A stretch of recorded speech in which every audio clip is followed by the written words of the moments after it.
Olá! Hoje a gente vai se debruçar sobre um monólogo bem complexo do filósofo Olavo de Carvalho. A ideia aqui é bem simples. Vamos tentar organizar o raciocínio dele de uma forma bem neutra, tá? Vamos separar os argumentos em duas partes. Primeiro, o diagnóstico que ele faz de um problema social e depois a solução que ele propõe. Tudo isso, claro, baseado no que ele mesmo diz.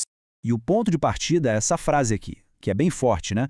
A democracia traz dentro de si o veneno da sua própria destruição. A ideia central do autor é que a própria democracia, por sua natureza, tem um germe que pode fazê-la virar uma tirania. E é por isso que, na visão dele, ela sempre precisaria de uma espécie de força externa, algo imprevisível para corrigir o rumo e não deixar que ela se destrua por dentro. Então, vamos mergulhar um pouco mais nessa primeira parte, nesse tal veneno interno.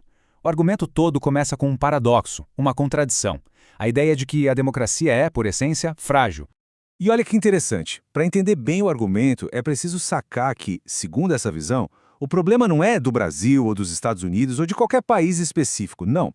Seria uma tensão que existe no próprio conceito de democracia. A liberdade, quando não tem freio, quando não tem essa força corretiva, acaba ironicamente se autodestruindo. E aí, o que surge no lugar? A tirania. Certo. E como essa ideia filosófica mais abstrata aterrissa na prática? Bom, segundo o autor, ela se manifesta de um jeito bem concreto aqui no Brasil. É aí que a análise passa da teoria para um diagnóstico bem específico. Ele fala de uma crise cognitiva. O que seria isso? Basicamente, uma incapacidade da sociedade como um todo de enxergar a realidade como ela é. E para explicar essa crise, a análise faz uma distinção que é, olha, fundamental. De um lado tem a mentira, que todo mundo conhece, né? Aquela em que a pessoa sabe que está mentindo para enganar alguém. Mas do outro lado tem algo que o autor acha muito mais profundo e perigoso. É uma espécie de auto-engano. A pessoa começa se enganando e, de tanto repetir, acaba acreditando naquilo de verdade. E para isso, ele dá um nome: fingimento histérico. Guardem bem esse termo porque ele é a chave de tudo. Funciona mais ou menos assim, em duas fases. Na primeira, a pessoa finge que não vê alguma coisa, geralmente para não arrumar briga, para evitar um problema. Só que com o tempo, de tanto fingir, esse fingimento vira realidade. A pessoa simplesmente perde a capacidade de enxergar aquela verdade. Essa citação dele deixa isso bem claro. O problema não é a mentira. O problema é o fingimento histérico.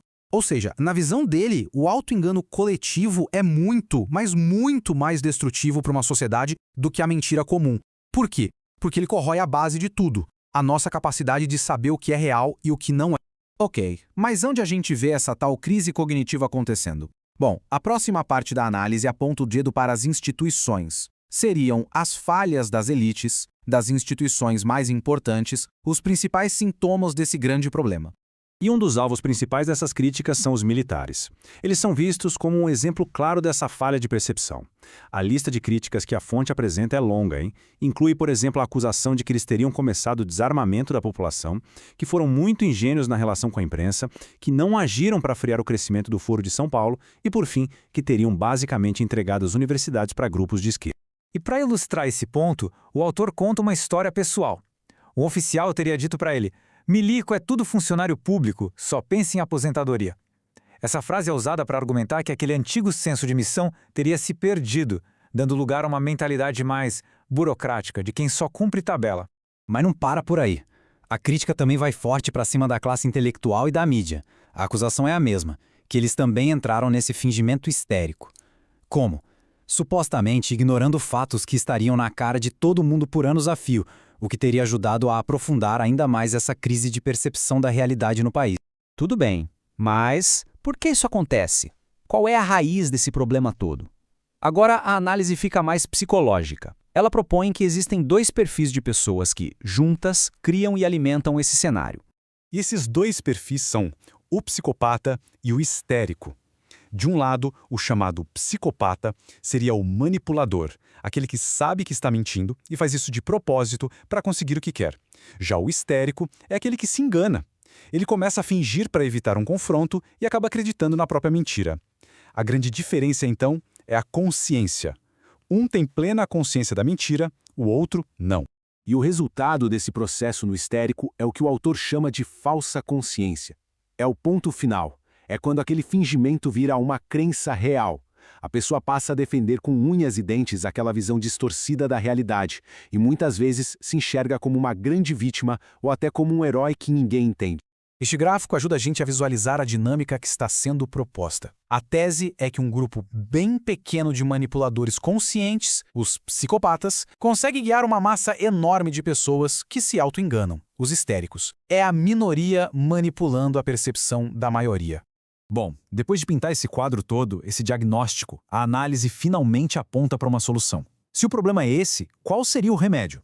A parte final do raciocínio é justamente a prescrição de como essa sociedade doente poderia, enfim, começar a se curar.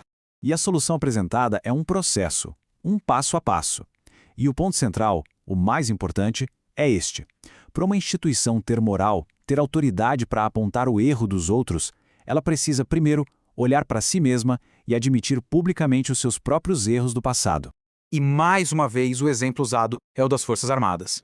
A sugestão é que, para elas recuperarem essa autoridade perdida, teriam que vir a público e confessar erros bem específicos. Por exemplo, admitir que erraram ao implementar o desarmamento, que erraram ao deixar as universidades nas mãos da esquerda e que erraram por não terem feito um trabalho de contra-propaganda quando estavam no poder. E essa frase aqui resume perfeitamente a lógica da solução. Quem não desconfia de si mesmo não merece a confiança alheia. Em outras palavras, a verdadeira autoridade não vem da força bruta ou do orgulho. Pelo contrário, ela nasceria da humildade, da capacidade de fazer autocrítica e, principalmente, da coragem de consertar os próprios erros antes de sair apontando o dedo para os outros. E para fechar, fica no ar essa pergunta, que é bem provocadora e resume todo o dilema. A análise nos deixa com esse desafio. Se uma sociedade inteira começa a confundir o que é verdade com o que é fingimento, como é que se começa a resolver qualquer problema de verdade? Qual seria o primeiro passo?